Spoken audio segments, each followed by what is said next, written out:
बिस्मिल्लाहिर्रहमानिर्रहीम अल्हम्दुलिल्लाहि रब्बिल आलमीन वस्सलातु वस्सलामु अला अशरफिल अंबिया'i व सय्यिदिल मुरसलीन नबिय्यिना मुहम्मदिन व अला आलिहि व अस्हाबिहि अजमईन व मन तबिअहुम बि इहसानिन इला यौमिद्दीन अम्मा बअद। क़ाल अल इमाम इब्न बत्ताह रहमहुल्लाहु तआला फ़ी किताबिही अल इबाना अल कुबरा हदथना अबू ज़र्र अहमद बिन मुहम्मद बिन सुलैमान अल-बाग़िंदी क़ाल हदथना उमर बिन शब्बह अन्निमेरी व हदथना इसहाक़ बिन इदरीस क़ाल हदथना मुहम्मद बिन अल-हकम क़ाल हदथनी अल-हसन बिन अबी करीमा अन उबादह बिन मुहम्मद अन महमूद बिन रबीअ अन शद्दाद बिन औस क़ाल समिअतु नबिय्य सल्लल्लाहु अलैहि वसल्लम यक़ूल ला तरकबुन्ना मा रकिब अहलुल किताब ला तुख़्तिऊना वला युख़्तअ बिकुम हज़्वन नअल बिन नअल। इमाम इब्न बत्ताह रहमहुल्लाहु तआला जो चौथी सदी हिजरी के इमाम हैं, 387 में इनका इंतकाल है। 387 हिजरी में इनका इंतकाल है और बहुत बड़े इमाम फ़क़ीह हैं। इनका तारुफ़ हम दे चुके हैं। इनकी किताब बहुत ही अज़ीम शान किताब है ये अल इबाना। नाम तो बहुत लंबा है, अन शरीअतिल फ़िरक़ा अन्नाजिया व मुजानबतिल फ़िरक़िल मज़मूमा। इसका मतलब है कि जो फ़िरक़ा नाजिया जिसको अल्लाह के नबी सल्लल्लाहु अलैहि वसल्लम ने उम्मत के इख्तिलाफ़ और इंतशार के वक्त जिस जमाअत को या फ़िरक़े या गिरोह को नजात पाने वाला करार दिया कि जहन्नम से नजात पाएगा, उस फ़िरक़े का मनहज क्या है, तरीक़ा क्या है और दीगर मज़मूम फ़िरक़ों की मुखालफत, ये दोनों चीज़ों की मुताल्लिक़ ये किताब है। इसका नाम इबाना है। इसको इबाना कुबरा भी कहते हैं, बड़ी इबाना। ये बड़ी ज़ख़ीम किताब है। इनकी एक किताब और है जिसको अश्शरह वल इबाना कहते हैं, का नाम दिया गया है। वो इबाना सुग़रा कहलाती, छोटी वाली इबाना, वो मुख्तसर है। उसके अबवाब और मसाइल थोड़े मुख्तलिफ़ हैं इससे, तो वो भी अक़ीदे ही के बाब में है और ये भी अक़ाइद के बाब में है। सलफ़ सालिहीन का अक़ीदा क्या था, हमें चौथी सदी हिजरी का ये इमाम बतलाएगा। और सलफ़ ने, सहाबा ने, ताबईन ने दीन को कैसे समझा और सुन्नत की क्या अहमियत थी उनकी नज़र में, बिदअत की मुखालफत में उनका क्या मौक़िफ़ था, यही बातें आएंगी। तो इसी ज़िम्न में इमाम इब्न बत्ताह ने अपनी बातें शुरू की हैं।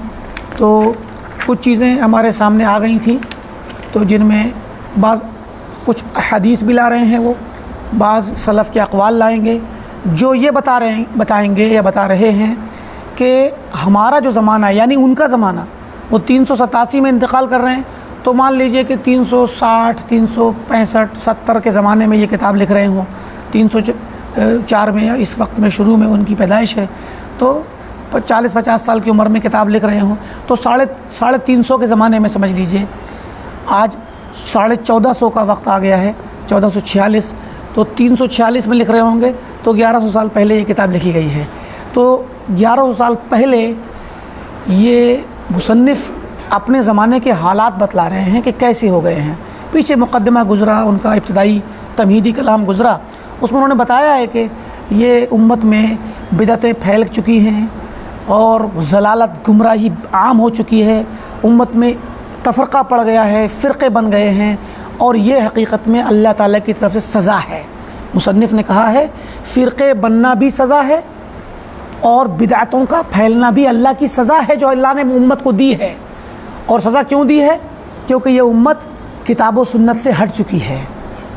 350 साल के वक्त में तकरीबन आसपास में ये किताब लिखी जा रही है।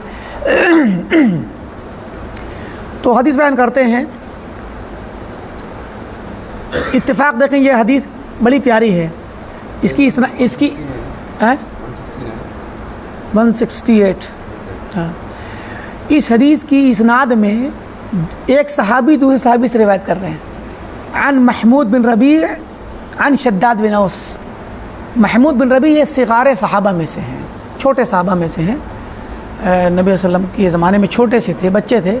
बल्कि बाज़ रिवायतें इन्होंने नक़ल की हैं, तो इन्होंने अपने बचपन में कोई हदीस सुनी हो या अल्लाह के वसल्लम को देखा हो, तो ये 5 साल के थे 5 साल की उम्र में इन्होंने कोई हदीस ज़ब्त की और याद कर ली। अब इस पर भी इख्तलाफ है मुहद्दिसीन फ़ुक़हा उलमा के दरमियान के। हदीस को जो तालिब इल्म सुनता है तो उसको कहते हैं ज़माने तहम्मुल। तहम्मला माने होता है बोझ उठाना। तो हदीस का बोझ बच्चा या इंसान कब उठाए, कब सुने और याद करे ताकि बाद में किसी को सुना सके। तो तहम्मुल की उम्र क्या है, इसमें काफ़ी अक़वाल हैं, इख्तिलाफ़ात हैं, लेकिन मुहद्दिसीन ने राजी करार दिया है कि तहम्मुल की कम से कम उम्र 5 साल है। क्योंकि महमूद बिन रबी 5 साल की उम्र में इन्होंने एक हदीस अल्लाह वसल्लम की कोई सुनी, ज़ब्त की वाक़या, उसको बाद में याद उसको सुनाया उसको, और मुहद्दिसीन ने उसको माना। इमाम बुखारी ने भी नकल किया। तो ये सिगारे सहाबा में से हैं। तो ये नकल कर रहे हैं महमूद बिन रबी अन शद्दाद बिन औस, ये भी सहाबी हैं। तो सहाबी अन सहाबी, बड़ी प्यारी रिवायत है। फरमाते समिअतु नबी सल्लल्लाहु अलैहि वसल्लम यक़ूल, मैंने नबी सल्लल्लाहु अलैहि वसल्लम को फरमाते हुए सुना है। आपने फरमाया लतरकबुन्ना, ज़रूर ज़रूर तुम लोग सवार हो जाओगे, मा रकिब अहलुल किताब, उन तमाम चीज़ों पर सवार हो जाओगे जिन पर अहले किताब सवार हुए। तमाम गलतियाँ भी वही करोगे, काम भी वैसे ही करोगे, उन्हीं के जैसे चलोगे। हर वो काम जो उन्होंने किया तुम भी करोगे। ये आगे के ज़माने में होने वाले ख़राब हालात की ख़बर थी, पेशिन गोई थी। तुम भी उन्हीं चीज़ों पे सवार होगे, वही हरकतें करोगे जो अहले किताब ने, यहूद व नसारा ने की। ला तुख्तिऊन, बिल्कुल भी उनके उस तरीक़े से हटोगे। ख़ता कर जाना, रास्ता छोड़ देना, उनकी पैरवी से गलती नहीं करोगे। यानी उनकी पैरवी में चलने से, जो उनके तरीक़ों पर, उन्हीं आमाल पे चलते चलते एक रास्ता बन चुका है, जो काम वो करते हैं हम वो करें, तो इससे गलती करके हटोगे नहीं, रहोगे उन्हीं के रास्ते पे, उन्हीं की आदतों पे रहोगे, उन्हीं के आमाल पे, उन्हीं की जैसी तुम्हारी हालत हो जाएगी, उन्हीं की जैसी सोच हो जाएगी, उन्हीं के जैसे हालात बन जाएंगे। ला तुख्तिऊना वला युख्तऊ बिकुम, ना तुम गलती करोगे ना तुम्हें गलती करने दी जाएगी। हालात ऐसे बने होंगे, तुम भी खुद भी उन्हीं के पीछे चलोगे और माहौल तुम्हें लेके चलेगा, तुम्हें कोई उनके रास्ते से हटा नहीं पाएगा। हज़्वन नअल बिन नअल, आदमी जब पैदल चल रहा होता है तो एक पैर आगे बढ़ा तो दूसरा वाला साथ में पीछे से फट से उसी की जगह पे बराबर में आता है। फिर एक पैर आगे बढ़ता, दूसरा वाला फिर वहीं पर आगे भी चलते हैं ना। तो एक कदम आपने आगे बढ़ाया तो दूसरा वाला फिर यहीं इसी बराबर पहुंचेगा, फिर ये वाला आगे पहुंचेगा तो दूसरा यहाँ पर। तो एक कदम दूसरे कदम के बराबर चलता है, एक पहले बढ़ता है, दूसरा वाला पीछे से आ जाता है बराबरी में, तकरीबन बराबर, मतलब साथ साथ चलते हैं। तो ऐसे ही कहा कि अहले किताब जैसे आगे बढ़े हैं वैसे तुम भी पीछे पीछे चलोगे।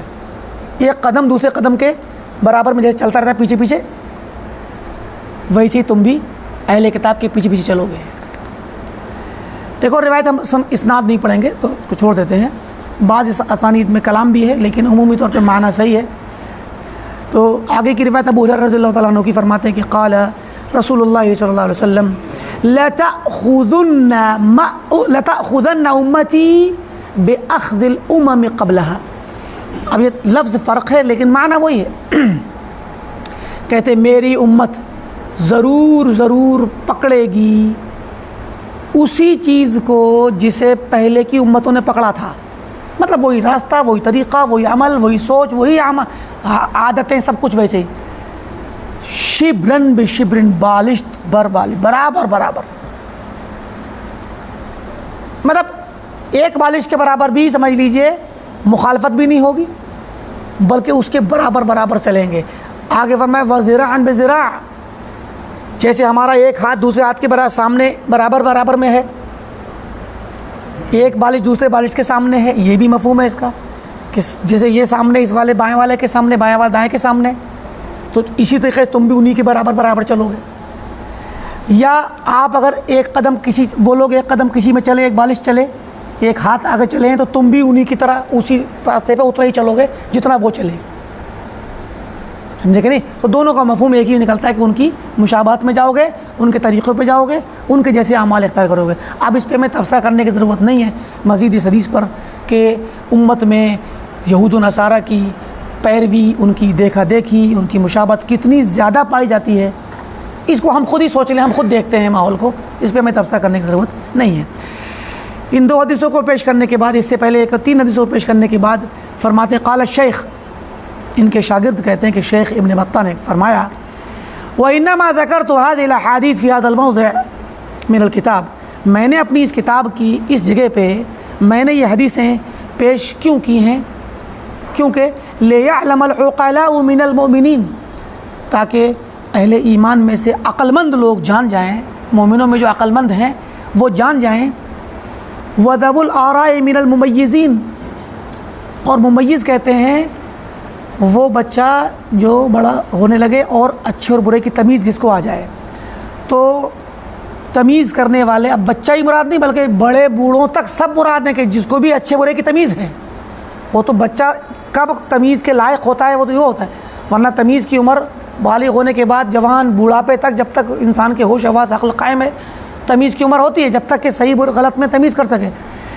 अहले तमीज़ मुमय्यज़ लोग जिनके पास सच सही और गलत में तमीज़ करने की सलाहियत है, वो लोग और अक्लमंद लोग जान जाएँ अन्ना अख़बार रसूल सल्लल्लाहु अलैहि वसल्लम, कि आपकी ख़बरें, आपकी पेशिन गोइयाँ क़द सह्हत फ़ी अहले ज़मानिना, कि हमारे अहले ज़माना के अंदर सही तरीक़े से वाक़े हो चुकी हैं।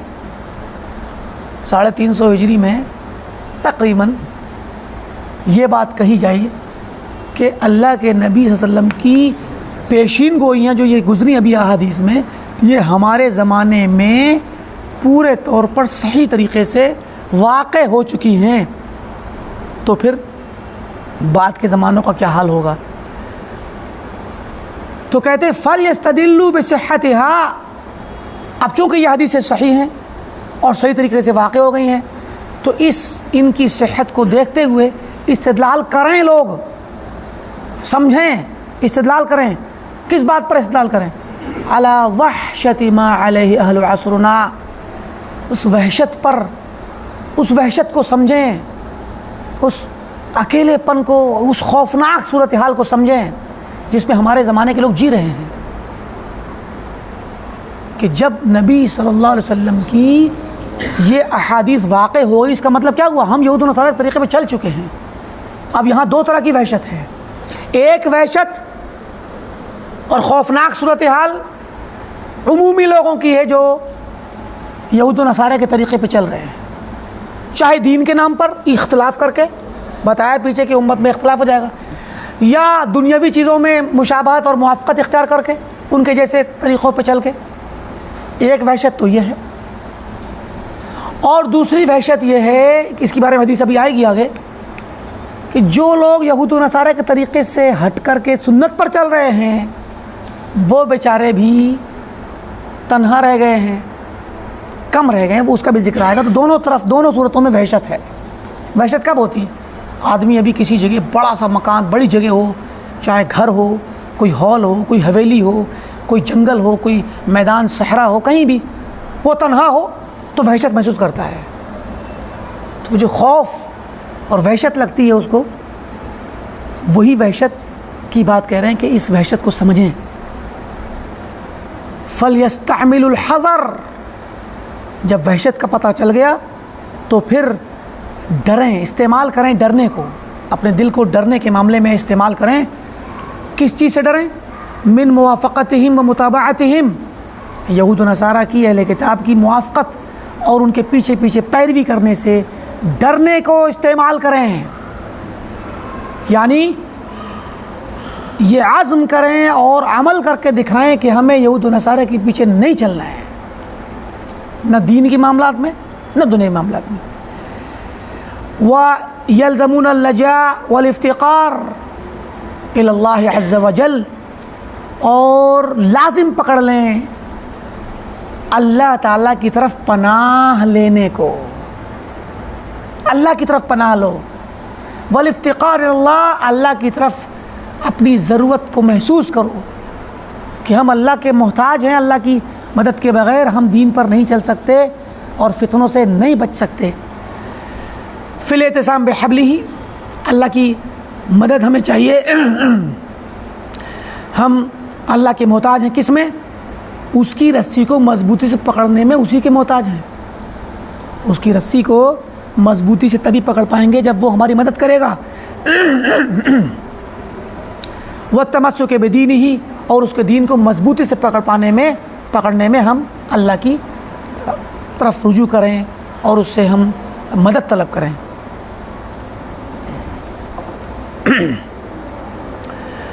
वल मुजानबा वल मुबाअदा, और दूर भागने में, दूरी इख्तियार करने में मदद तलब करें। किस चीज़ से? मिम्मन हाद्दल्लाह, उन लोगों से दूर भागने में जो अल्लाह ताला से दुश्मनी रखते हैं, जो अल्लाह के मुखालिफ हैं, अल्लाह उसके रसूल की मुखालफत करते हैं। किस चीज़ में? फ़ी अम्रिही, अल्लाह के हुक्मों में। अल्लाह का हुक्म है किताब और सुन्नत को मजबूती से पकड़ो, और जो लोग इसमें अल्लाह की मुखालफत करते हैं, इन लोगों से दूर रहने के लिए अल्लाह से मदद तलब कीजिए। वशरदा शुरूदन नादिल मुख्तलिम, और जो लोग, एक तो वो लोग जो अल्लाह ताला से की मुखालफत करते हैं उनसे दूर रहने में, और जो लोग अल्लाह ताला के हुक्म से खुद भागते हैं। शरदा माना होता है ऊँट, या ख़ासकर ऊँट के बारे में कहते हैं कि ऊँट रेवड़ में से निकल के भाग जाए दूर को, अकेला तन्हा रेवड़ में से भाग जाए निकल के। तो शरदा के माने होता है कि जो है रेवड़ में से भाग के अलहदा हो जाना, शाज, अकेला तन्हा, शुजूज़ की राह। नाद माने नद्दा माने भी होता है भटक जाना, निकल के भाग लेना है। और मुख्तलिम के माने भड़का हुआ ऊँट। तो भड़का हुआ गुस्से वाला ऊँट जो अपने रेवड़ से निकल के बिदक करके भाग जाए, बिदका हुआ ऊँट जल्दी वापस आता है क्या? नहीं आता। तो बिदके हुए ऊँट की तरह जो लोग सुन्नत से और अल्लाह ताला के रास्ते से बिदक कर भाग चुके हैं, उनके तरीक़े से दूर रहने के लिए अल्लाह की मदद तलब कीजिए।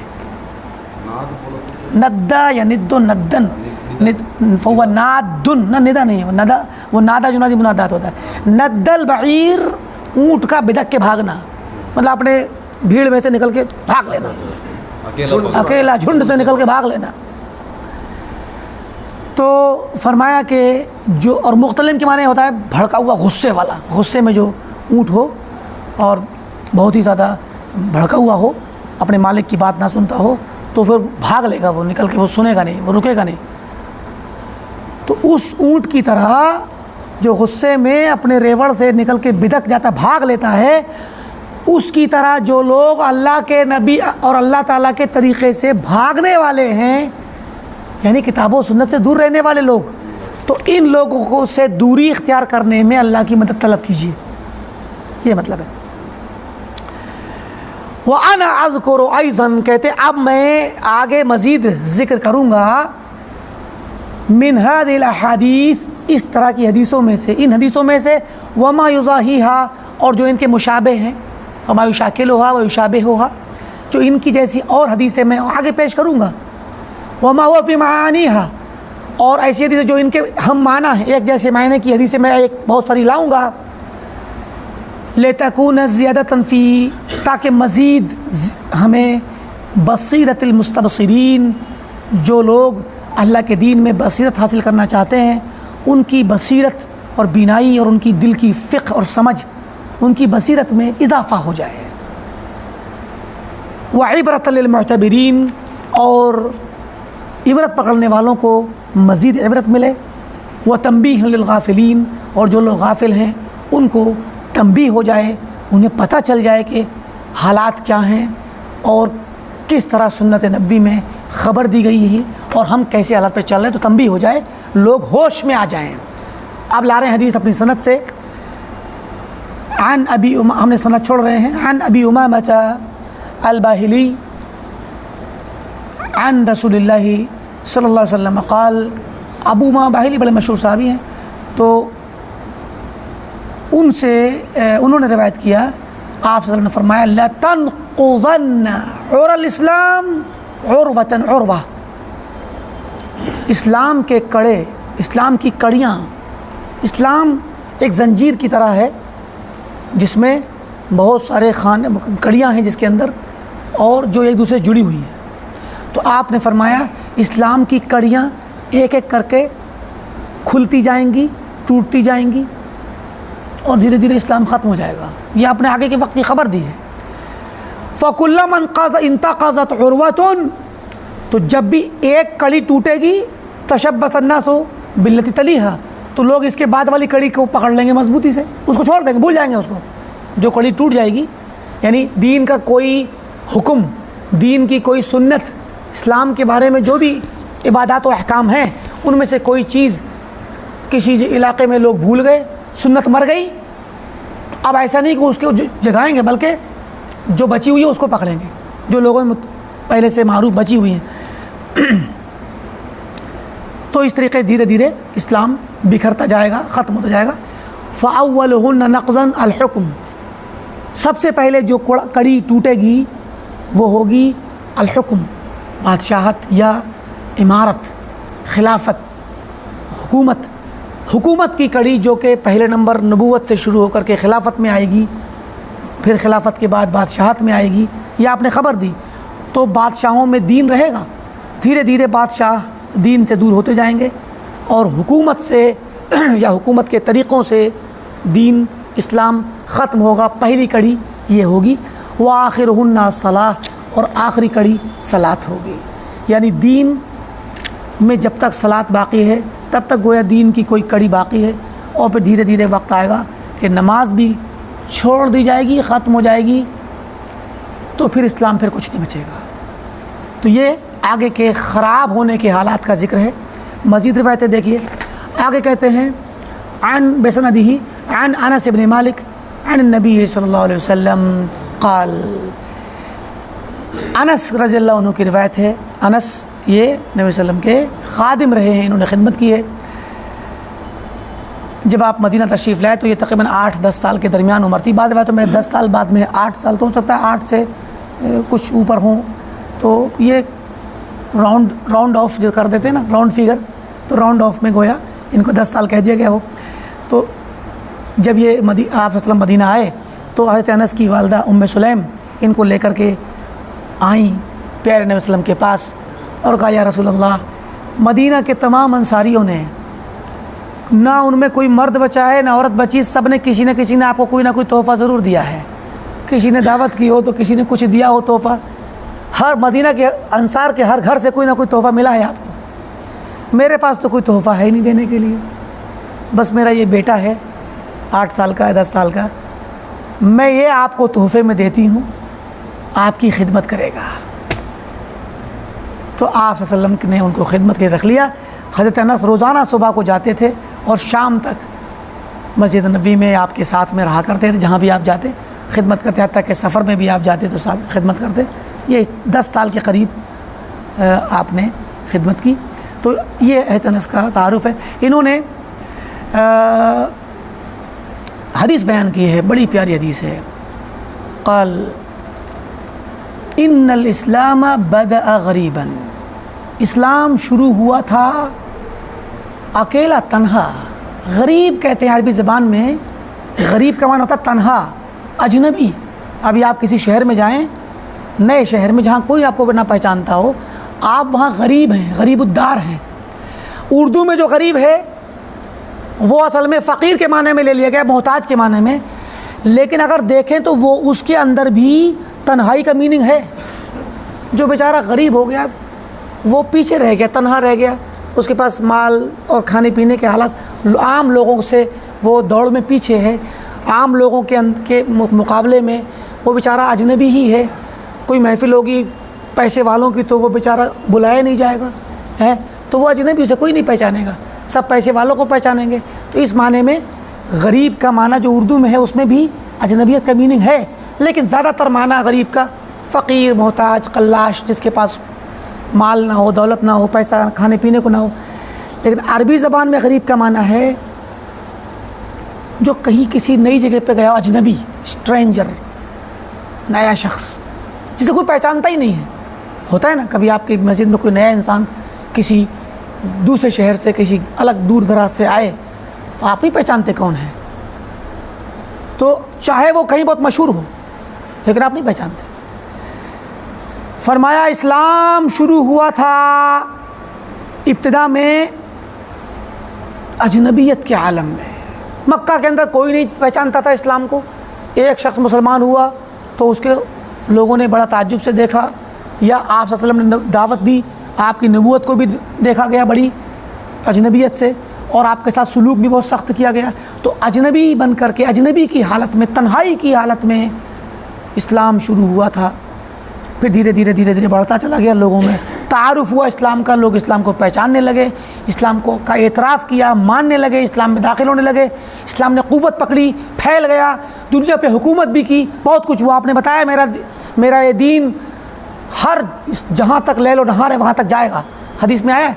तो सब कुछ आपने खुशखबरी दी, लेकिन आपने फरमाया वसयऊदु कमा बदअ, एक वक्त आएगा लौट करके इस्लाम वैसे ही हो जाएगा अजनबी जैसे कि शुरू में था।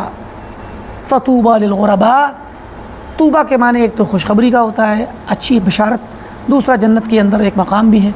तो गोया खुशखबरी है जन्नत की गरीब और अजनबी लोगों के लिए। ये गरीब अजनबी कौन है? ये रिवायत मुस्लिम में भी है, सही मुस्लिम के भी ये रिवायत बिल्कुल सही है। अब आप देखें कि इस्लाम अजनबियत के आलम में शुरू हुआ। इस्लाम को मानना एक जुर्म था, इस्लाम पर चलना एक जुर्म था, सज़ाएँ मिलती थी। बहरकैफ इस्लाम बाद में फैला, कवी हुआ, बहुत सारे मराहिल से गुज़रा। आगे के वक्त में फरमाया अजनबी बन जाएगा। तो अजनबी कैसे होगा? इसकी तफसीर उलमा ने कई तरह से की है। एक तफसीर ये है कि इस्लाम के मानने वाले कम हो जाएंगे, ये भी एक तफसीर है।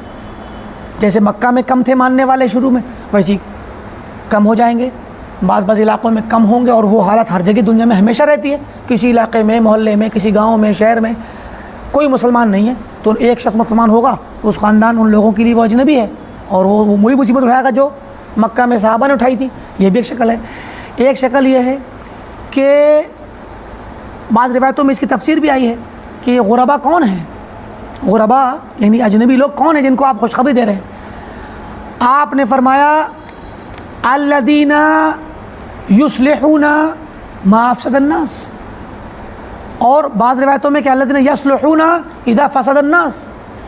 गुरबा अजनबी वो लोग हैं जो नेकी पर, सलाह और तक़वा पर, दीनदारी पर रहते हैं, जबकि उनके इर्द गिर्द के लोग सब नाफरमानी और मासियत पर रहने वाले ख़राब हैं। सब ख़राब मुआशरे के अंदर बिगड़े हुए लोगों में जो नेक लोग हों वही गुरबा हैं। तो ज़ाहिर है ये भी एक इस्लाम की तन्हाई अजनबियत की। भाई एक इंसान नेकी पे चलता है, माहौल है, सब हराम कमा रहे हैं, पूरे मार्केट, पूरे मुआशरे के अंदर सब सूद का कारोबार कर रहे हैं, धोखा और गिश कर रहे हैं, और किसी को बाज़ार में धोखा देना और झूठ बोल के उसको लूट लेना लोग कमाल समझते हैं। वहाँ पे एक सादिक और अमीन, अमानतदार, सच्चा ताजिर, हलाल कमाने वाला बैठा हो जो नेकी पर है, वो उनके दरमियान तन्हा अजनबी ही होगा। लोग कहेंगे बेवकूफ़ है तू, तुझे तिजारत करना नहीं आती, पैसे कमाने के तुझे गुर और हुनर नहीं तेरे पास, देख हम कैसे कमाते हैं। वो अजनबी हो जाएगा। जो भी इंसान नेकी के रास्ते पे चलेगा वो बदकारों के बीच में अजनबी है। ये भी एक तफसीर हदीस। एक तफसीर है अल्लज़ीना युस्लिहूना मा अफ़सदन्नास। अजनबी और गुरबा वो लोग हैं जो इस्लाह करते हैं उन चीज़ों की जो लोगों ने बिगाड़ रखी हैं।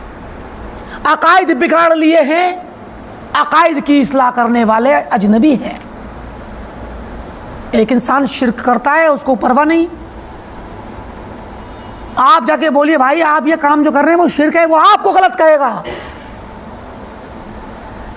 एक शख्स बिदअतों पर कायम है, आप कहिए भाई ये बिदअत है, सुन्नत के खिलाफ है, आप इस्लाह करने जाइए, आपको बुरा कहेगा, आप अकेले पड़ जाएंगे पूरे मुआशरे में। सुन्नत पे अमल करने वाले, बताया ना वाक़े पिछले हफ्ते, एक मस्जिद के अंदर वाक़या हुआ, सुन्नत पर अमल किया, पूरी मस्जिद में लोग ताज्जुब से देख रहे हैं और कह रहे हैं आप गलत कर रहे हो। हमारे साथ वाक़या पेश आया भी एक हफ्ता 2 हफ्ता पहले। आप गलत कर रहे हो। हमने कहा भाई हम गलत कर रहे हैं, आपकी नज़र में कोई बात नहीं है, आपका कहना है, लेकिन जो काम हमने किया है वो काम जो जिस पर हमने अमल किया, इस पर उन हस्तियों ने अमल किया है जो हमसे ही नहीं पूरी उम्मत से अफजल हैं। सहाबा इकराम ने अमल किया है, अब्दुल्लाह बिन अब्बास रज़ियल्लाहु तआला अन्हुमा ने अमल किया, और उन्होंने वो अमल सहाबा इकराम की जमात के सामने किया, नबी अकरम सल्लल्लाहु अलैहि वसल्लम की मौजूदगी में किया, और वो कहते हैं कि मुझ पर किसी ने नकीर नहीं की। अब आप लोग समझ लीजिए कि कौन सही इब्तिदाई सुन्नत पर है और कौन बिदअत पे है।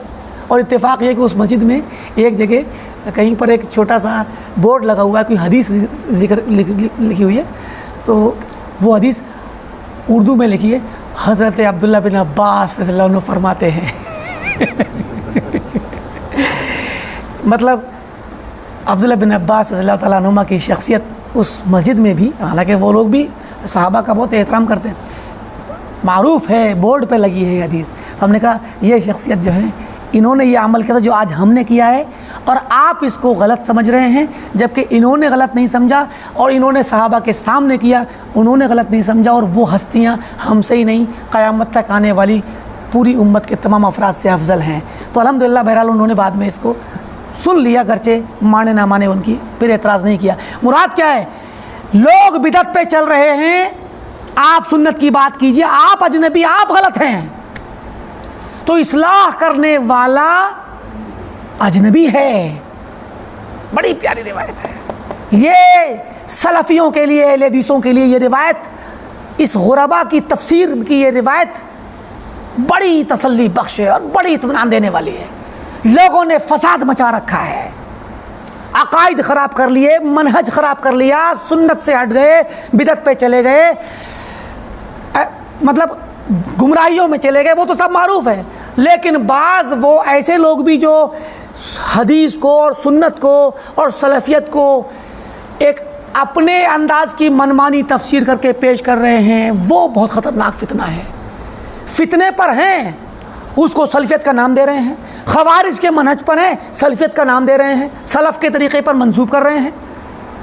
दाइशी हों, अल-कायदा हों, इस जैसे बहुत सारे मौजूदा ज़माने के जिहादी हों, सब ख़वारिज के रास्ते पर हैं और अपने आप को सलफ़ी कहते हैं। मीडिया वाले इंटरनेट पर, चाहे सोशल मीडिया हो या मज़ीद मुस्तकिल वेबसाइट हो या ब्रॉडकास्टिंग के वेबसाइट हो, हर जगह देखेंगे IS दाइश सलफ़ी है।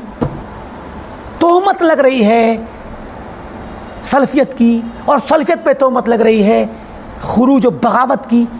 ये जो लोग हैं, ये सलफ़ी मनहज को पेश करने वाले, गलत तर्जमानी करने वाले, सलफ़ी मनहज का खोल और लिबादा ओढ़ करके बगावत को फैलाने वाले, ख़वारिज के मनहज को फैलाने वाले लोग, ये भी एक फितना है। इनकी भी इस्लाह ज़रूरी है।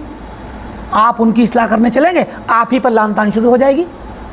तो ये जो हदीस है कि तूबा लिल गुरबा, अजनबियों के लिए खुशखबरी है, तूबा है, जन्नत की खुशखबरी है, हकीकत में अजनबी वही हैं। दूसरे हदीस में आया अल्लज़ीना युस्लिहूना मा अफ़सदन नास,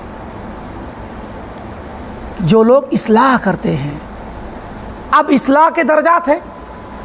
अब भाई हर फ़िरक़े के लोग या हर जमात में इस्लाह तो होती है, लेकिन उनके अपने लेवल पे कुछ जमातें ऐसी हैं, कुछ लोग ऐसे हैं जो लोगों को नमाज़ पढ़ाने की तलक़ीन करते हैं, तबलीग की जमात, तो वो भी तो इस्लाह ही कर रहे हैं। लेकिन इस्लाह के दर्जात, कामिल तरीन इस्लाह के तमाम मोर्चों पर, हर मोर्चे पर इस्लाह करने का काम तन्हा जमात अहले हदीस और सलफ़ी लोग करते हैं, कोई दूसरा नहीं करता। बरेलवियों के अंदर भी इस्लाह है, देवबंदियों में भी इस्लाह है, जमात इस्लामी में भी इस्लाह है, तबलीगों में भी इस्लाह है, और दीगर दुनिया भर के मज़ाहिब में भी इस्लाह का काम होता है, मगर उनके अपने दायरे में, महदूद दायरे में। लेकिन इसका मतलब ये नहीं होता कि वो गुरबा हैं, वो तो खुद ही बिदअत पर कायम हैं। गरीब और गुरबा वो होंगे जो सुन्नत पर कायम होंगे, सुन्नत नबवी पर, सुन्नत सहाबा पर, और दीन इस्लाम के तमाम मोर्चों पर, तमाम रास्तों पर खड़े होकर के इस्लाह करेंगे। वो हैं असल गुरबा, अल्लज़ीना युस्लिहूना मा अफ़सदन नास। इस हदीस की तफसीर और शरह में उलमा ने तो बहुत कुछ चीज़ें लिखी हैं, बहुत सारी चीज़ें इसमें आई हैं। ये हदीस हमें बतलाती है कि एक वक्त आएगा कि इस्लाम कम हो जाएगा, सुन्नत कम हो जाएगी। बिल्कुल सही है। अब यहीं से उलमा ने इस्तिदलाल किया कि ये एक वो हकीकत है जो वाक़ई होनी है, लेकिन क्या ये हदीस हमारी हिम्मत तोड़ती है, हमारे हौसले को तोड़ती है? क्या हमें बस हिम्मत हो जाना चाहिए कि भाई हमें तो अजनबी होकर रहना है, सुन्नत पे चलने वाले कम हैं, हमें कोई बात नहीं, हम चल रहे हैं, सुन्नत पे काफ़ी है, दूसरों को कुछ कहने की क्या ज़रूरत है? क्योंकि ये भी तो आया है कि जो गुरबा वो हैं जो सही रहें, नेकी पर रहें उस वक्त जबकि लोग बदी पे और बुराई पे हों। ये भी एक तफसीर आई है। तो गुरबत को और अजनबियत को हम ओढ़ लें, अपने ऊपर हावी कर लें और दीन के मुतालिक बहुत होपलेस होकर बैठ जाएं, क्या ये मतलब है इसका? कतई नहीं। इस गुरबत को और इस अजनबियत को आने दीजिए, लेकिन इसका डट के मुकाबला भी करना है। अजनबियत को ठहरने नहीं देना है। यही तो कमाल है। आप देखें, एक तो इसी हदीस में कह दिया गया तूबा लिल गुरबा, गुरबा के लिए तूबा है, खुशखबरी है। तो गुरबा की तफसीर आई, वो लोग जो खुद नेकी पर रहें जब लोग बुराई पर हों, वो लोग जो इस्लाह का काम करें जब लोग खराबियां पैदा करें। तो इसका मतलब क्या हुआ? अजनबियत के दौर में इस्लाह का काम कीजिए। एक तो ये बस हिम्मत होकर के बैठिए, मत हौसला शिकन होकर के ना बैठिए। और दूसरी चीज़ ये, खुद तफसीर, इसकी तफसीर और इस हमें आगे के ज़मानों में आने वाले लोगों को इस्लाम की अजनबियत के दौर में क्या करना है, इसकी रहनुमाई सीरत नबवी से लीजिए।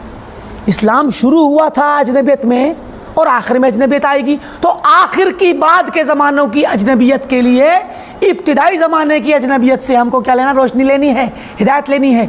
हमारे नबी सल्लल्लाहु अलैहि वसल्लम और सहाबा किराम अजनबियत के दौर में गुजरे, तन्हा थे, छुप छुप करके घरों में, दार अरकम में और दूसरों के घरों में बैठ बैठ करके एक एक वर्क़े पे लिख करके आयतों को याद करते थे और अल्लाह के रसूल की हदीसों को सुनते थे, नमाज के तरीक़े, रोज़े के तरीक़े सीखते थे, मतलब नमाज और अक़ाइद के तरीक़े सीखते थे।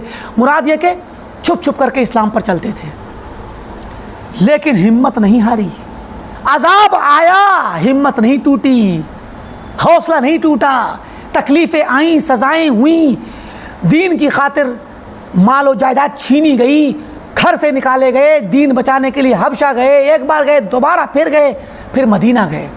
ये सब हमारे लिए अजनबियत को दफ़ा करने, हटाने, अजनबियत का मुकाबला करने की रहनुमाई है। ये तो हमें इसी हदीस से हमें तो तक़वियत मिलती है कि हम उस दौर में पहुँचेंगे जिस दौर में हमारे नबी थे, और हमें वही करना है जो हमारे नबी ने किया। और हमें इस्लाह का काम करना है जब लोगों में फ़साद पैदा हो जाए, अक़ाइद में, आमाल में, आदात में, अखलाक में, हमें इस्लाह का काम करना है। ये बड़ी प्यारी रिवायत है। ये तो हमें मोटिवेट करती है, हमें तो तैयार करती है कि आगे बढ़ो और इस्लाह का काम करो, क्योंकि तूबा तो गुरबा के लिए है, इस्लाह करने वालों के लिए तूबा है। अगर तूबा चाहिए, जन्नत का मकाम चाहिए, तो इस्लाह करनी होगी, खुद तक़वा पर, सलाह पर, नेकी पे चलना होगा और दूसरों को बुलाना होगा। यही काम हमारी जमात करती है, यही काम हम करते हैं। सलफ़ी यही काम करते हैं। सलफ़ी इसी नाम से बदनाम हैं। सलफ़ियों की, अहले हदीसों की बदनामी पूरी दुनिया में इसी नाम पर है। लोग क्या कहते हैं? ये लोग, ये अहले हदीस, ये सलफ़ी सारे मुसलमानों को क्लासीफाई करते रहते हैं। क्लासिफिकेशन, ये फ़लाँ दर्जे में, ये फ़लाँ दर्जे में, ये फ़लाँ दर्जे में, इसके पास इतनी सुन्नत है, इसके पास इतनी बिदअत है, ये इतना सही है, ये इतना गलत है। हर किसी पर वर्डिक्ट, हर किसी पर हुक्म लगाना, जज करते हैं लोगों को। ये इनके पास मत बैठो भाई, अभी जज कर देंगे, हमें बता देंगे हम कितने पानी में हैं। ऐसे मजाके उड़ाते हैं। ये एक चीज़ ऐसा नहीं कि सिर्फ हर जगह, हत्ता के अरबी ममालिक में भी, अगर आप किसी मजलिस में जाएं और इत्तेफाक से कोई ऐसा शख्स हो जो थोड़ा सा रोशन ख्याल हो और पता चल जाए कि आप सलफ़ी हैं, अहले हदीस हैं, तो कहते भाई मेरे बारे में हुक्म मत लगा देना। मजाक में कहते हैं मेरे बारे में कोई हुक्म मत लगा देना कि मैं कितने पानी में कैसा हूँ, मेरा मनहज क्या है, मेरा मनहज क्या है, मैं सुन्नत पर हूँ कि बिदअत पे हूँ, सलफ़ी तरीक़े पे हूँ कि बिदतियों के तरीक़े पे हूँ, मेरे हुक्म मत लगा देना भाई, आप तो सलफ़ी हैं। ये मजाक वाले जुमले लोग कसते रहते हैं। और इसी के साथ साथ एक और तरीक़ा इख्तियार करते हैं कि भाई तबलीगी जमात ने कौन सा तरीक़ा इख्तियार किया, भाई ये अहले हदीस लोग कहीं भी जाएंगे फितना पैदा कर देते हैं। फिर 3 लोग हैं ये, अरे भाई मुसलमानों में आकर बोल देंगे भाई ये तुम लोग कर रहे हो शिरक है, तुम लोग ये कर रहे हो ये बिदत है, बिला वजह लोगों में खलबली मचाते हैं। ये बातें आती हैं। गोया आप इस्लाह का काम करते हैं अगर, तो आपको फित्तीन कहा जाता है। तो तबलीग जमात ने क्या किया, उन्होंने अपने 6 उसूल बनाए ना, उनमें से एक उसूल बनाया इख्तिलाफी बात नहीं करना। एक उसूल बनाया इख्तिलाफ की बात नहीं करनी है कहीं पर भी, जो जैसे अमल कर रहा है करने दो। तबलीग के साथ अगर चाह भी रहा है, मान लीजिए वो कोई अहले हदीस चला जाए इत्तिफाक से कोई लड़का, अब वो रफ़ैदैन कर रहा है, आमीन पढ़ रहा है, तो उनको वहाँ पर भी वो इस अदब और अखलाक का मुजाहिदा करते हैं। बड़ा प्यारा अंदाज़ है उनका इस माने में, लेकिन ये प्यारा नहीं है, ये देखने में प्यारा मगर हकीकत में बहुत जहरीला है। वो प्यारा ये है कि अगर आप अहले हदीस हैं, सलफ़ी हैं, और आप अगर उनके साथ जमात में चले गए किसी वजह से, नादानी में या ना जानने की, या किसी तरफ सोचा चलो देख लूँ ये क्या करते हैं, किसी वजह से भी गए, वो आपको कभी बुरा नहीं कहेंगे, ना लड़ेंगे ना बहस करेंगे। उनके यहाँ उसूल है ये, इख्तिलाफी मसलों में घुसना ही नहीं है। आप बताइए कि इख्तिलाफी मसलों में नहीं घुसना है, तो ये बहुत अच्छी बात है। इसके ज़रिए आपने कलमे तौहीद का पहला रुकन ढा दिया। ला इलाहा इल्लल्लाह, ला इलाहा में पहले इख्तिलाफ वाली बात है, गैरुल्लाह की नफ़ी की गई है पहले। ला इलाहा, कोई भी माबूद इबादत के लायक नहीं, कोई भी नहीं, इल्लल्लाह, मगर अल्लाह। अल्लाह ताला को इबादत का हकदार बताने से पहले गैरुल्लाह की नफ़ी कर दी। कलमे इस्लाम के अंदर ये मुनकर का इनकार है।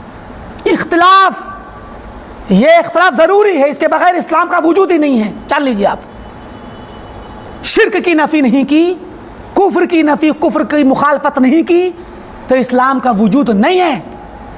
इस्लाम बग़ैर कुफ्र के इनकार के हो ही नहीं सकता। कुफ्र से बरात, शिर्क से बरात, फिर इस्लाम को गले लगाना, ये इस्लाम का तरीक़ा है। ये नहीं हम अल्लाह को मानेंगे बस, हमें नहीं मतलब दूसरे से, ये तौहीद नहीं है, माफ़ कीजिएगा। शिर्क की, कुफ्र की मुखालफत अलल ऐलान ज़रूरी, चाहे गर्दन कट जाए। और सब इसीलिए अंबिया का मनहज क्या है, तौहीद की दावत देना। सारे नबी कहते हैं या कौम अबुदुल्लाह मा लकुम मिन इलाहिन गैरुह, ऐ मेरी कौम अल्लाह की इबादत करो, तुम्हारे लिए अल्लाह के सिवा कोई भी माबूद बरक और इबादत के लायक है ही नहीं, जो तुम पूछते हो उनको छोड़ो। तो अब देखें आप, ये मनहज, ये तो अंबिया का मनहज है, इस्लाम की बुनियाद है इस पर। अब अगर इसके अब तबलीगी जमात अगर ये मनहज बना रही है अपना कि भाई इख्तिलाफ की बात मत करो, तो बज़ाहिर तो बड़ा खूबसूरत है कि बड़े अच्छे अखलाक के लोग हैं, लेकिन हकीकत में ये मीठा मीठा जहर है जो हम उम्मत को पिलाया जा रहा है। उम्मत से अम्र बिल मारूफ के साथ नही अनिल मुनकर होना ज़रूरी है। इस उम्मत को खैर उम्मत कहा गया, कुंतुम खैर उम्मतिन उखरिजत लिन्नास तअमुरुना बिल मारूफ व तनहौना अनिल मुनकर। तुमको खैर उम्मत कहा इसलिए कहा गया है कि तुम मारूफ का यानी नेकी का हुक्म देते हो। तो क्या सिर्फ नेकी का हुक्म देना है? सलात का हुक्म दे रहे हैं आप लोगों को, नमाज पढ़वा रहे तबलीगी जमात वाले, बहुत अच्छा काम है, इसमें कोई ख़राबी नहीं है। सलात का हुक्म देना बुरी चीज़ नहीं है, मगर आपका मनहज बहुत ख़तरनाक जहरीला है। आप तामुरून बिल मारूफ पर अमल कर रहे हैं, तनहौना अनिल मुनकर पर अमल नहीं कर रहे। लिहाजा एक फरीज़े को ख़त्म कर देने वाली बात है ये। ऐसे ही देख लीजिए जमात इस्लामी का और इख्वानुल मुस्लिमीन का क्या मनहज है। बहुत अहम उसूल है, मजबूत उसूल जमात इस्लामी का और इख्वानी का, दोनों एक सा है। नत्तफ़िक़ु फ़ीमा इत्तफ़क़ना, नत्तफ़िक़ु फ़ीमा इत्तफ़क़ना है, हम एग्री करेंगे एक दूसरे से उन मसाइल में जिनमें हम एक दूसरे से पहले से एग्री किए हुए हैं। नत्तफ़िक़ु फ़ीमा इत्तफ़क़ना व यअज़ुरु बअज़ुना बअज़न फ़ीमा इख्तलफ़ना फ़ीह। और जिन मसाइल में हमारा इख्तलाफ है खामोश रहेंगे, कोई किसी को कुछ नहीं कहेगा। यानी हमें इस्लामी हुकूमत कायम करनी है, बरेलवी तुम भी आ जाओ, देवबंदी तुम भी आ जाओ, शिया तुम भी आ जाओ, अहले हदीस तुम भी आ जाओ, तबलीगी तुम भी आ जाओ, सब आ जाओ। तो भैया इकट्ठे किस पे होंगे? जिन चीज़ों पे हमारा इत्तेफाक है, मोटी मोटी चीज़ों पे और हुकूमत तलब करने पे, लिहाजा इसमें हम मुत्तहिद हैं। और रही बात हमारे आपसी इख्तलाफ की, तो कोई किसी को कुछ नहीं कहेगा, कोई किसी को कुछ नहीं कहेगा। ये उसूल बनाया है हसन बन्ना सैयद कुतुब की भी जमात इख्वान मुस्लिमीन ने, और यही उसूल बनाया है मौलाना मौदूदी रहमतुल्लाह अलैह की भी जमात इस्लामी ने। देखिए, जमात इस्लामी हो या कोई भी जमात हो, उम्मन लोगों के दरमियान कभी कभी एक कन्फ्यूज़न हो जाता है, मामलात को हम खलत मलत कर देते हैं। मसला मिसाल थोड़ी देर के लिए मान लीजिए, अभी जमात इस्लामी एक साहब ने मेरे पास एक इश्तिहार भेजा पिछले हफ्ते, वो स्कॉलरशिप के लिए लड़कों के लिए उन्होंने कोई प्रोग्राम लॉन्च किया है। बहुत अच्छी बात है, मुस्लिम लड़कों को अगर आप तालीम के मैदान में आगे बढ़ने के लिए कोचिंग सेंटर या स्कॉलरशिप वगैरह सर्विस देते हैं अच्छे अंदाज़ में, कम पैसे पे या फ्री में, जिस भी अंदाज़ में, ये खिदमत खल्क़ है। ये खिदमत खल्क़ तो काफिर भी करेगा, वो भी तारीफ़ का हक़दार है, और मुसलमान करेगा तो तारीफ़ के साथ साथ वो अजर का भी हक़दार है। तो खिदमत खल्क़ ये अलग शोबा है, इस शोबे में हम आपकी तारीफ़ करेंगे, इसलिए नहीं कि आप जमात इस्लामी हैं, इसलिए कि आपने ये काम किया है। ये काम कोई और भी करता है, उसकी भी तारीफ़ होती है। अब यही मसला तबलीग जमात का है। कोई कहता है भाई आप तबलीग जमात पर तनकीद क्यों करते हो, वो तो नमाज का हुक्म देते हैं कि नमाज पर कोई की तरफ बुलाना बुरी बात है। तो ये खलत मलत करने, अरे भाई नमाज की तरफ बुलाना बुरी बात नहीं है, मगर नमाज को बुलाने के लिए या नमाज को बुलाने के साथ साथ वो जिस मेथड पे चल रहे हैं और इस्लाम के दी हुई चीज़ों को उन्होंने मुअत्तल करके ख़राब कर दिया है, मसला तो उसका है। तो इसलिए उमूर और मामलात को अपने अपने खाने में रखना चाहिए। जब बात हो रही है मनहज की, मेथड की, सोच और फिक्र की, तो उस दायरे में सोच के सही और गलत का फ़ैसला होगा। जब मैदान अमल में कुछ किसी की अच्छाइयाँ हैं, किसी की खिदमात हैं, कोई करता है, तो उस खिदमत पर उसको क्या नाम है, उसको सराहा जाएगा कि हाँ बहुत अच्छी खिदमत। मिसाल है कोई सैलाब आ जाए या कोई आसमानी अल्लाह ताला की तरफ से कोई मुसीबत, कभी कोई ज़ल्ज़ला आ जाता है, कुछ भी इस तरह की चीज़ होती हैं और लोगों को रिलीफ़ देने का काम करते हैं। आप कोई भी जमात करें, कोई भी इंसान करे, कोई भी दुनिया का मुल्क करे, दुनिया की कोई भी तंजीम, कोई भी धर्म के लोग करें, कोई हर्ज नहीं, अच्छी चीज़ है, तारीफ़ की जाएगी, चाहे गैर मुस्लिम क्यों ना करें। तो मुराद ये है कि इन चीज़ों से धोखा खा करके या इन चीज़ों की वजह से हम अपनी आंखें बंद कर लें कि नहीं ये तो बहुत अच्छे लोग हैं, देखो पब्लिक को कितना फ़ायदा पहुंचा रहे हैं कोई भी, या देखो लोगों में तबलीग जमात आई तो लोगों में आज मस्जिदों में लोग दिखने लगे, मस्जिदें भरने लगी हैं। लेकिन इसका मतलब ये नहीं होता कि उनकी गलतियों से, उनकी बिदतों से, उनके मनहज की ख़राबी से हम सरफ़ नज़र करें और बिल्कुल खामोश हो जाएं, क्योंकि उनका मनहज अगर चल गया तो दुनिया के अंदर सुन्नत ख़त्म हो जाएगी, समझे कि नहीं। तो मुराद ये कि ये मामलात को खलत मलत नहीं करना है, अपने खाने में मामलात को रखना है और उसी खाने के एतबार से समझना है अकायद में ये कैसा है, आमाल में कैसा है, सुन्नत व बिदत में कैसा है, मनहज में कैसा है, खिदमत खल्क़ और अखलाक़ आम्मा में कैसा है। कोई बात नहीं, हर खाने के हिसाब से देखिए, उस खाने में टिक लगा दी, हाँ कोई बात तो। लेकिन जब बात अक़ीदे की हो, मनहज की हो, और यही असल है, यही असल है। अगर इसमें कोई इंसान ठीक नहीं है तो लाख वो खिदमत खल्क़ करे, खिदमत खल्क़ के दायरे में उसको सवाब मिलेगा, कोई अर्ज नहीं, अगर वो दायरे के कुफ्र तक नहीं पहुँचा है और इस्लाम में। लेकिन उस खिदमत खल्क़ से उसका तरीक़ा सही नहीं हो जाएगा। यही वो बात है जिसको हदीस में कहा गया कुल्लुहा फिन्नार इल्ला वाहिदा। फ़िरक़ों की जब हदीस आई 73 फ़िरक़ों की, तो कहा कि 72 फ़िरक़े जो होंगे सब के सब जहन्नम में जाएंगे सिवाय एक के। तो क्या मतलब है इसका, यानी 72 फ़िरक़ों के लोग या 72 फ़िरक़े वाले जो बिदती फ़िरक़े हैं सब के सब जहन्नमी हैं। इसका मतलब ये है कि उन्होंने फ़िरक़ा बना लिया, अलग जमात बन गई, उनका मनहज, फ़िरक़ा कब बनता है जब मनहज अलग हो जाए। अकीदा अलग हो जाए तो फ़िरका बन गया। अब वो अपने अलग अकीदे अलग मनहज पर रहते हुए कितना ही बड़ा दीनदार हो, कितना ही बड़ा नेक नमाजी, इबादत गुजार, ताजुद गुजार, खिदमत खल्क करने वाला, कितना ही बड़ा अच्छा अखलाक वाला हो, समाज सेवा करने वाला हो, पूरी दुनिया उसकी तारीफ़ करती हो, मगर अपना अलग फ़िरका बनाने, अलग मनहज होने की वजह से ही तन्हा ये एक ऐसी गलती है कि जहन्नम का हकदार है। कुल्लुहा फिन्नार का मतलब ये है। बात समझ आ रही है? यानी गुमराह फ़िरक़ों के लोग अपने गुमराही फ़िरक़े की जो गुमराही, उस गुमराही के साथ साथ कितने ही नेक नमाजी हों, कितने ही दीनदार तक़वा शियार हों, कितने ही बड़े वली बन जाएं, इस सब के बावजूद वो जहन्नम में जाने के हकदार हैं अव्वले वहला में। तो कुल्लुहा फिन्नार कहा गया है।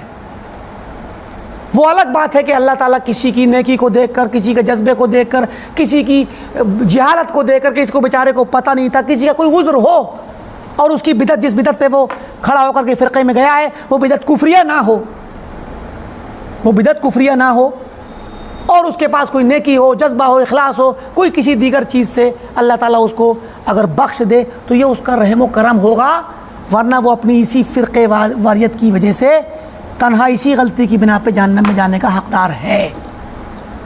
चलिए, तो मैं कहूँ इसमें मसाइल तो बहुत हैं, इस हदीस में बहुत तफसील है इसके अंदर कि गुर्बत या अजनबियत कैसे होगी, इसकी शक्लें भी क्या होंगी, कहाँ कहाँ कैसी शक्ल होगी। पहली शक्ल यह है गुर्बत की, अजनबियत की, कि मुसलमान जहाँ होंगे वहाँ इस्लाम का नाम तो होगा लेकिन मुसलमानों में शिर्क बहुत होगा, शिर्क अकबर बहुत होगा, कुफ्र अकबर भी होगा, निफाक भी होगा, बिदतें भी होंगी, ये चीज़ें फैलेंगी। तो यही तो गुर्बत है इस्लाम की। तो जो असल इस्लाम पर रहने वाले होंगे बेचारे कम हो जाएंगे, ये भी गुर्बत है।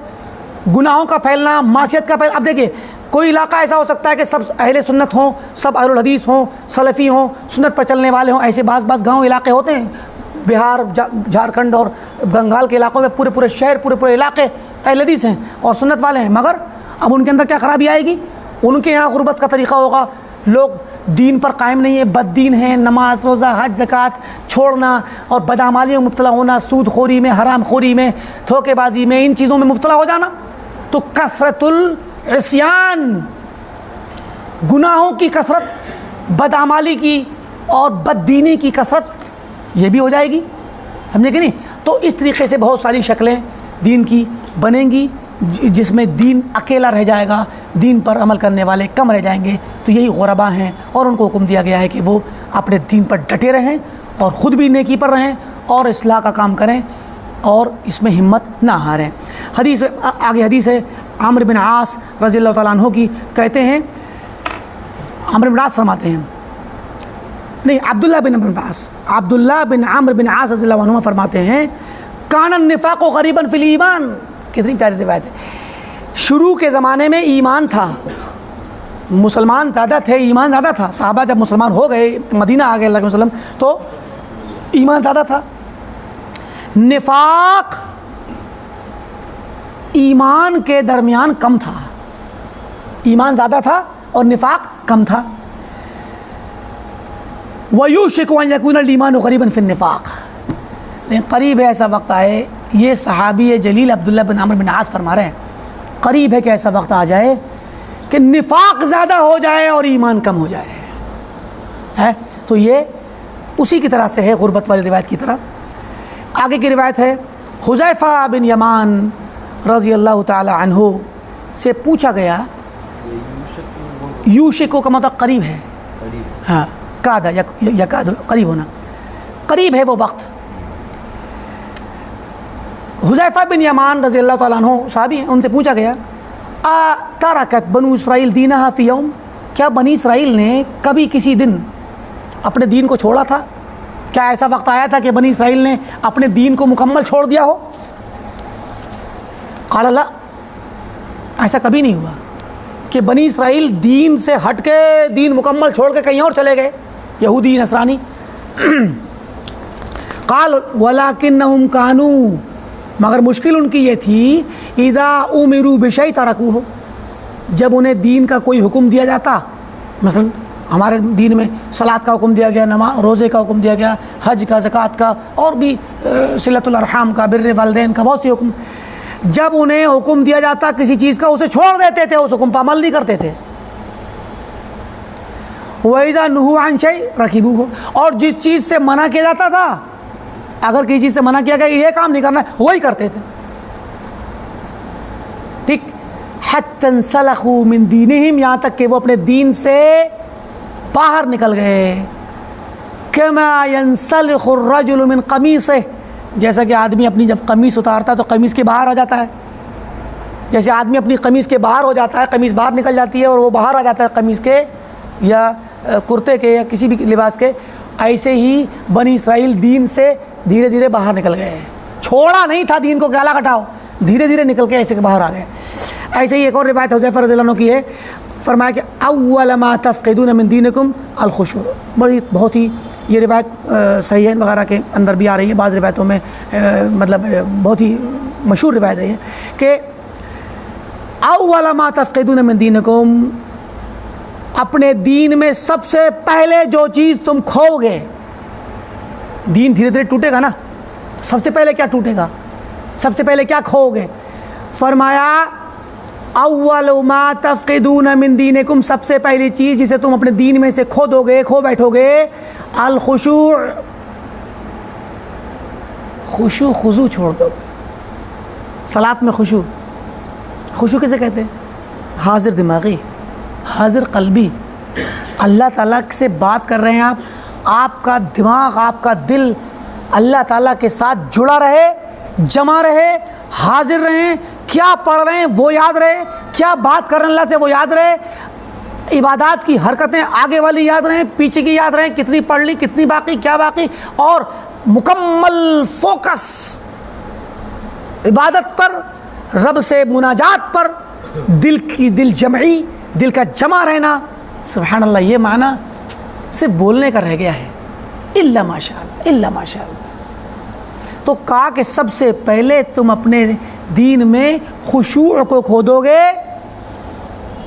वह आखिर मा तफ़क़िदून मिन दीनिकुम, और अपने दीन की सबसे आखिरी चीज़ जो खोगे अस्सलात, सलात खो दोगे, यानी खुशू खो जाएगा, सलात चलती रहेगी। आजकल तो हमारी हाल यही है, अल्लाह ताला रहम करे, हम नमाज तो पढ़ते हैं लेकिन हकीकत में हमारा दिमाग, दिल, जहन कुछ हाजिर नहीं रहता। तो ये तो बिल्कुल 100% आज हमारे दरमियान चल रही है।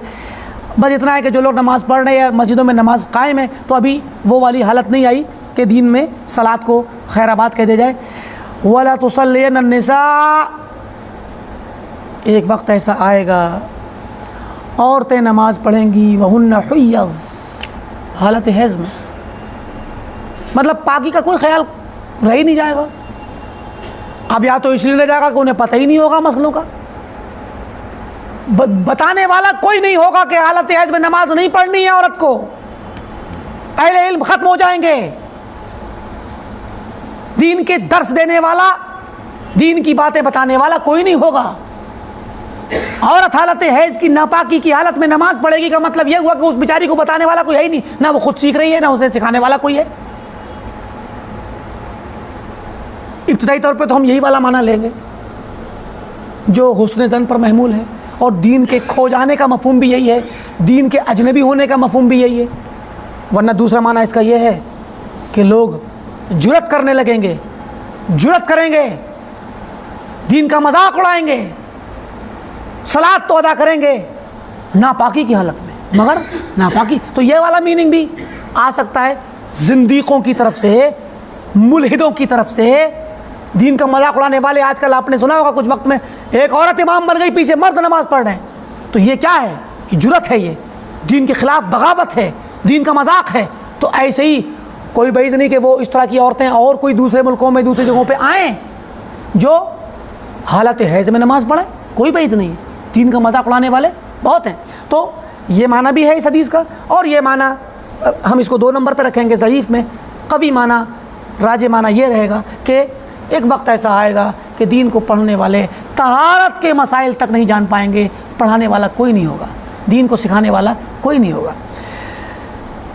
वला युनक़ज़ुल इस्लाम उर्वतन उर्वा, इस्लाम एक एक कड़ी करके धीरे धीरे टूटता जाएगा। वला तरकबुन्न तरीक़ा मन कान क़ब्लकुम, और तुम अपने से पहले के लोगों के तरीक़ और रास्ते पर ज़रूर सवार होके चलोगे। हज़वन नअल बिन नअल, जैसे कि एक जूता दूसरे जूते के साथ चलता है। हज़वल क़ुद्दत बिल क़ुद्दा, जैसे कि तीर के एरो के दोनों नोक जो हैं उसकी एक साथ नीचे वाली नोक एक साथ रहती हैं, मतलब बराबर बराबर चलना है। ला तुख़्तिऊन तरीक़हुम, तुम उनके रास्ते से कभी हटोगे ही नहीं। अख़्ता तरीक़, रास्ते से हटना, अहले किताब के यहूद व नसारा के रास्ते से तुम नहीं हटोगे। वला युख़्तिउ बिकुम, और ना कोई तुम्हें हटाने के लिए तुम्हारे लिए हालात फराहम करेगा। लोग तुम्हें लेके खींचे चले जाएंगे। और आजकल माहौल ऐसा बन गया है, एक आदमी अभी आजकल माहौल तो ऐसा बन गया कि कोई बाप बेचारा दीनदार हो जाते हैं, लोग अपने बच्चों की शादी के माहौल वक्त में शादी होती है मना करने लगे कि बेटे बच्चों से कहें कि भाई देखो आतिशबाजी वगैरह ढोल तमाशे नहीं करना, ये सब इस्लाम में जायज़ नहीं। कह दिया, कोई मानने वाला ही नहीं है। शादी में जो बेपर्दगी होती है, जो इख्तिलात होता है मर्द और ज़न का, इसमें एक शरीफ इंसान, एक नेक तबअ इंसान, एक दीनदार इंसान का जाना मुश्किल है उस बेचारे का। मगर क्या करे, वो समाज के बहुत सारे दीगर तकाज़ों की बुनियाद पे जाता है, तो उसको कोई चलने भी नहीं देता सही राह पे, और उन यहूद नसारा के रास्ते से हटने के लिए कोई उसको मदद ही नहीं करता है कि वो हट जाए या कोई उसको हटा के ले जाए। ये मतलब है इसका। फरमाया वतबक़ा फ़िरक़तान, दो तरह के लोग बचेंगे, मिन फ़िरक़िन कसीरा, बहुत सी फ़िरक़ों में से, बहुत से जमातों में से, तक़ुलु इहदाहुमा, जिनमें से एक जमात कहा करेगी कि मा बालु सलवातिल ख़म्स, ये 5 नमाज़ें कैसी। मतलब ऐसे लोग भी होंगे जो 5 नमाज़ों को पढ़ने का इनकार कर देंगे और उसको नहीं पढ़ा करेंगे। लक़द दल्ल मन कान क़ब्लना, यकीनन वो लोग जो हमसे पहले थे वो तो गुमराह थे, नमाज़ें पढ़ते थे, सब वक्त ज़ाया करते थे अपना, नमाज क्या पढ़ना है। ऐसे लोग आएंगे, ये मतलब है, ऐसे लोग आएंगे जो नमाज पढ़ने को वक्त का ज़या समझेंगे, गुमराही और ज़लालत और बेवकूफ़ी करार देंगे। और ऐसा मौजूद है। मार्केट में जाइए, अभी कह दीजिए किसी को कि भाई नमाज के लिए दुकान बंद कर लिया करो, तो कहेगा और मेरी तो दुकानदारी बंद हो जाएगी, कस्टमर भाग जाएंगे। तो क्या है, खसारा समझेगा, ज़लालत और गुमराही समझेगा, बेवकूफ़ी समझेगा कि हमसे पहले के लोग तो गुमराह थे, गलत थे। इन्नमा क़ाल अल्लाह, जबकि अल्लाह ताला ने यह फरमा रखा है। ऐसे लोग जब ये कहेंगे तो उनके मुताल्लिक़ कह रहे हैं कि जबकि अल्लाह ने यह फरमाया है अक़िमिस्सलाह तरफ़य नहार व ज़ुलफ़न मिनल लैल, नमाज का हुक्म दे रखा है अल्लाह ताला ने कि रात में और दिन के दोनों हिस्सों में नमाज कायम करो। जबकि लोग ऐसे आएंगे जो नमाज में, क्या हुआ नमाज क्या पढ़ना, भाई पीछे के लोग जो पढ़ते थे वो बेवकूफ़ थे, वो गलत थे, गुमराह थे। ला युसल्लूना इल्ला सलातिन व सलासा, 5 नमाज़ों को नहीं पढ़ेंगे मगर क्या होगा, एक सलातैन, 2 सलातें या 3, 2 या 3 पढ़ेंगे। जिन नमाज़ों में वक्त होगा, जिनमें कोई काम नहीं होगा, जिन नमाज़ों में वो घर पे होंगे पढ़ लेंगे, जिनमें वो मार्केट में होंगे, काम में होंगे, नहीं पढ़ेंगे। ठीक। वह फ़िरक़तुन उख़रा, दूसरी जमात क्या करेगी। अब यानी पहली जमात के बारे में कहा, ऐसे लोग होंगे जो 5 नमाज़ों पर एतराज़ करेंगे और 2-3 नमाज़ें पढ़ लिया करेंगे। ठीक। दूसरी जमात क्या करेगी, वो कहेगी इन्ना मोमिनून बिल्लाह का ईमानुल मलाइका, हम तो अल्लाह पर ईमान रखते हैं, हमारा ईमान तो फरिश्तों की तरह है, जैसे मुर्जिया कहते हैं। ये मुर्जिया पर रद्द करने के लिए इस रिवायत ज़ईफ़ है, ये रिवायत इस्नाद में ये वाली बात, यही असल ज़ईफ़ है। इसका माफ़ीना काफ़िर बला मुनाफ़िक़, हमारे में ना तो कोई काफ़िर है ना कोई मुनाफ़िक़ है, यानी सब मोमिन है, पक्के ईमान वाले, फरिश्तों जैसे ईमान वाला सब हैं। हम बता चुके हैं पिछले साल के दरसों में कि ये मुर्जिया का अक़ीदा है। हक़्क़न अलल्लाहि अन यहशुरहुम और युहशरहुम मअद दज्जाल, हुज़ैफ़ा फरमाते हैं कि अल्लाह ताला के लिए हक़ है कि वो ऐसे लोगों को दज्जाल के साथ उठाए। तो मुराद ये कि ये मुर्जिया पर रद्द करने की रिवायत है। तो एक बात जान लीजिए, अमूमन फ़िरक़ों पर रद्द करने के लिए जो रिवायतें आई हैं वो रिवायतें ज़्यादातर ज़ईफ़ ही हैं, बाज़ रिवायतें क़दरिया वग़ैरह के बारे में, ख़वारिज के बारे में सही हैं, लेकिन ज़्यादातर दूसरे जो फ़िरक़े बाद में आए मुर्जिया वग़ैरह, उन पर रद्द करने वाली रिवायतें ज़्यादातर सब बल्कि ज़ईफ़ ही हैं। तो इस हदीस की इस्नाद ज़ईफ़ है, लेकिन इसमें जो खुशू के जाने की बात आई, सलात के जाने की बात आई, ये बातें सही हैं। और उमूमी ये बात है कि तुम पीछे की उम्मतों के बराबर चलोगे, तो ये सब बातें सही हैं। ये वाली बात जो आ रही है कि कुछ लोग ऐसे होंगे जो कहेंगे हमें नमाज़ पढ़ने की क्या ज़रूरत है, हमारा ईमान तो फ़रिश्तों जैसा है। तो मुर्जिया यही कहते हैं, जो मुर्जिया है वो यही कहते हैं कि आदमी कितना ही बड़ा गुनहगार हो उसके ईमान पे फ़र्क नहीं पड़ता। सलात कितने ही छोड़ दे, ज़कात, रोज़ा, हज कुछ भी छोड़ दे, उसके ईमान पे फ़र्क नहीं पड़ता। बल्कि ये तो मौलाना शेखुल हदीस मौलाना ज़करिया कांदलवी रहमतुल्लाह अलैह ने तबलीगी निसाब वाली किताब में भी आखिर वाले हिस्से में इसको लिखा है कि बंदा अगर पूरी ज़िंदगी नमाज ना पढ़े, बंदा पूरी ज़िंदगी रोज़ा ना रखे, ज़कात ना दे, हज ना करे, दीन इस्लाम का कोई भी अमल ना करे, कोई नेकी ना करे पूरी ज़िंदगी, तो वो काफिर नहीं है। लेकिन अगर वो दीन का मजाक उड़ाएगा तो काफिर है। तो ये बात वाली बात तो ठीक है, मजाक उड़ाने से तो काफिर होगा। लेकिन अगर दीन पे कुछ भी अमल ना करे, ना नमाज, ना रोज़ा, ना हज, ना ज़कात, कुछ भी ना करे, तो काफिर नहीं है। ये वाली बात माले नज़र है, यही चीज़ है। और साथ में कहते हैं, इन लोगों के किताबों में मिलेगा, शरअ अक़ाइद मिल जाएगा और दीगर किताबों में, कि अहले ईमान जितने भी मुसलमान हैं ईमान के बाब में सब बराबर हैं, सबका ईमान बराबर है। बल्कि यहाँ तक कहा इनके असलाफ़ ने, अहले देवबंद के असलाफ़ ने, पुराने असलाफ़ मातुरिदियों ने, अशरियों ने कहा ईमानी का ईमान अबी बकर व उमर, मेरा ईमान अबू बकर उमर के ईमान की तरह है। फिर जोश में आए तो कहा ईमानी का ईमान रसूलुल्लाह, फिर जोश में आए तो कहा ईमानी का ईमान जिब्रील, मेरा ईमान जिब्रील की तरह है। क्यों कहा? क्योंकि इनकी नज़र में ईमान सिर्फ ज़बान से बोलना और दिल से मुख्तसर से सच्चाई का, अल्लाह के नबी की सच्चाई का, दीन की सच्चाई का यकीन रख देना, दिल में एक बार एतक़ाद रख लीजिए बस ईमान हो गया।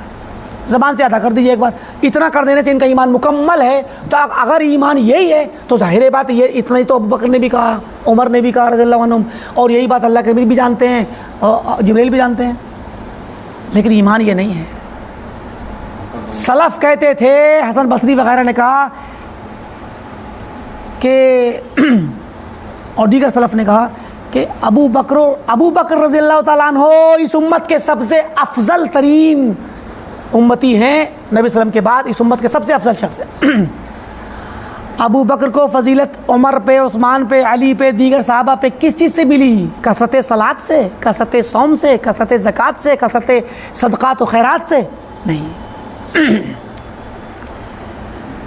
उनके दिल में जो ईमान की क़ुव्वत थी, जो सदाकत थी, सच्चाई थी, क़ुव्वत ईमान, उस क़ुव्वत का मुकाबला किसी का नहीं था। अबू बकर का ईमान सुभान अल्लाह, इतना आला क्वालिटी का ईमान है कि उनको सिद्दीक़ कहा गया। मक्का वाले मजाक उड़ा रहे हैं अल्लाह के नबी सल्लल्लाहु अलैहि वसल्लम की कि भाई ये तो एक ही रात में बैतुल मक़दिस होकर के आ गया, नऊज़ बिल्लाह है। मेराज के वाक़े में आपने जब सुनाया, मजाक चल रही, पूरा मक्का हंस रहा है, मजाक उड़ा रहा है। दौड़े दौड़े कुछ लोग गए, अबू बकर, अब बताते अबू बकर को बहुत तस्दीक करता है ना कि मेरा नबी या मेरा दोस्त मोहम्मद जो है सच्चा है। आप पता करते हैं कि एक रात में कैसे होकर के आ गया फ़िलिस्तीन से।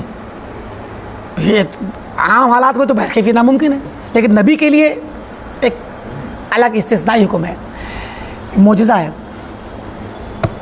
आकर के मजाक में कहते अरे भाई तुम्हारे साथी ने तो ऐसे कहा है। अबू बकर क्या फरमाते हैं? पूरा मक्का मुखालिफ है, अगर ये मोहम्मद ने कहा है तो वो सच्चा है, मैं तस्दीक करता हूँ। सुभान अल्लाह। अगर कहा है, वाकई माने में कहा, हाँ कहा है, अगर कहा है तो सच है उसकी बात, मैं तस्दीक करता हूँ। सुभान अल्लाह। एक मर्तबा में अल्लाह के नबी सल्लल्लाहु अलैहि वसल्लम ने अबू बकर से पहली बार कहा, अबू बकर मेरे पास वही आई है, अल्लाह ने मुझे नबी बनाया है और दीन का, इस्लाम का ये वाला पैगाम दिया है। कहा आमन, तो बगैर सोचे समझे पहली बार में कबूल कर लिया। इस चीज़ पर नबी सल्लल्लाहु अलैहि वसल्लम इतने मुतासिर हुए कि बाद के वक्तों में कहा करते थे, आप फरमाते थे, लोगों पूरी दुनिया ने मुखालफत, तुमने मेरी तकज़ीब की मगर अबू बकर ने मेरी तस्दीक की, तुमने झुटलाया अबू बकर ने मेरी तस्दीक की, सब ने मुझे तकलीफ़ पहुंचाई, अबू बकर ने मेरी मदद की, जान से, माल से, औलाद से, अपने बेटों को, बेटियों को लगा दिया, अपने ग़ुलाम को लगा दिया। हिजरत का वाक़या जानते हैं आप? अब्दुल्ला जाते थे लेकर के, उनकी बेटी अस्मा जाती थी और जाते जाते आखिरी वक्त में ज़्यादा सफ़र बांधते हुए कोई रस्सी नहीं मिली, अपने कमरबंद को निकाला, उसको तोड़ा, आधा हिस्सा किया, आधे से कमर बांधी और आधे से आपके थैले को बांधा और कहा, ये लीजिए अल्लाह के रसूल। सुभान अल्लाह। अबू बकर ने अपनी जान भी दी, अपना माल, खुद 2 ऊँटनियाँ तैयार कर रखी थी, माल भी लगाया, अपनी जान। वाक़े जानते हैं, कभी आगे चलते कभी पीछे चलते। आपने पूछा अबू बकर क्या बात है, कभी आगे जाते हो कभी पीछे जाते हो? तो क्या कहा, डर लगता है अल्लाह के नबी, कहीं कहीं आगे से आप पर हमला ना हो जाए, कभी पीछे से ना हो जाए। गारे हिरा, गारे सौर के वाक़े को आप जानते हैं कि वहाँ बहरहाल बाज़ रिवायतें ऐसी भी जिन पर कलाम है, लेकिन उमूमी तारीख़ी तौर पर ये वाक़े बातें इतनी मशहूर और मारूफ़ हैं कि इनको अहले इल्म ने कबूल किया है। तो बहरहाल हज़रत अबू बकर रज़ियल्लाहु अन्हु की खिदमात का तज़किरा करना तो बहर के इस वक्त मकसूद भी नहीं है। मुराद ये कि देखें, अपनी जान भी लगाई, माल मता, अपनी ऊँट तैयार किए हुए थे, ऊँटनियाँ, ज़्यादा सफ़र भी, बकरियों का चरवाहा उनका आता था, शाम को लौटा के वहाँ दूध पिला कर लौटता था, अपने बेटे को, अपनी बेटी को, सबको लगा दिया। तो माल, औलाद, जान और सारी चीज़ें खर्च कर दी अल्लाह के नबी सल्लल्लाहु अलैहि वसल्लम के लिए, और अपनी बेटी भी दे दी निकाह में, और क्या चाहिए। तो ये नबी सल्लल्लाहु अलैहि वसल्लम के लिए जो अबू बकर की खिदमात थी, आपने कहा बाद के वक्तों में कि तुम लोग अबू बकर के मुताल्लिक़ मुझे तकलीफ़ ना दो, है। तो आपने फिर अबू बकर के लिए मुस्तकिल फ़जीलतें बयान की कि अगर मैं अहले ज़मीन में से किसी को अपना खलील बनाता तो अबू बकर को बनाता। तो क्या है, फरमाते हैं सलफ़ ने कहा कि अबू बकर जो सब पे सबक़त ले गए वो दिल का ईमान ही तो था। तो कैसे करके ये आम लोगों का ईमान और सहाबा का बराबर हो सकता है? ये मुर्जिया का और देवबंदियों के उलमा का और उनकी किताबों का ये मनगढ़ंत अक़ीदा है जो गलत है। लिहाजा ये चीज़ मुर्जिया पर रद्द करने के लिए है ये हदीस। तो बात तो सही है रद्द करने में, लेकिन हदीस के तौर पर ये जुमला सही नहीं है। हम इतना भी मुतासिब नहीं हो सकते, यही हमारा कमाल है, यही हमारा इम्तियाज़ है कि हमारी मुआफ़क़त में अगर कोई झूठ भी बोलेगा, कोई हदीस खड़ के भी लाएगा, ज़ईफ़ हदीस लाएगा, तो हम ज़ईफ़ कबूल नहीं करेंगे, मौजू और मनगढ़ंत कबूल नहीं करेंगे, किसी के झूठ को कबूल नहीं करेंगे। ये और बात है कि असली मसला में वो हमारी तायीद करता है, कोई मसला नहीं, लेकिन उसके झूठ को झूठ कहेंगे, गलत को गलत कहेंगे। तो ये रिवायत सनदन ज़ईफ़ है, लेकिन इसके ज़्यादातर मानी सही हैं। ये वाले लफ्ज़ जो है ज़ईफ़ है, इसी पे इक्तिफ़ा करते हैं। अल्लाह रब्बुल आलमीन से दुआ है कि अल्लाह ताला हमें सलफ़ के मनहज को, उनके अक़ीदे को पढ़ने, पढ़ाने, सीखने, सिखाने, उस पर अमल करने की तौफ़ीक़ दे और उसको अपनी ज़िंदगी में अप्लाई करने की तौफ़ीक़ दे। हम तमाम को दीन इस्लाम पर ख़ालिस तरीक़े से जमे रहने की तौफ़ीक़ दे और हम तमाम को उन गुरबा में से बनाए जो पूरे तौर पर दीन पर कायम हैं, जो ख़ुद भी नेक हैं और सालेह हैं और इस्लाह का काम करते हैं। अल्लाह ताला हम तमाम की मदद फ़रमाए। आमीन। व आखिर दावाना अल्हम्दुलिल्लाहि रब्बिल आलमीन। अस्सलामु अलैकुम व रहमतुल्लाहि व बरकातुहू।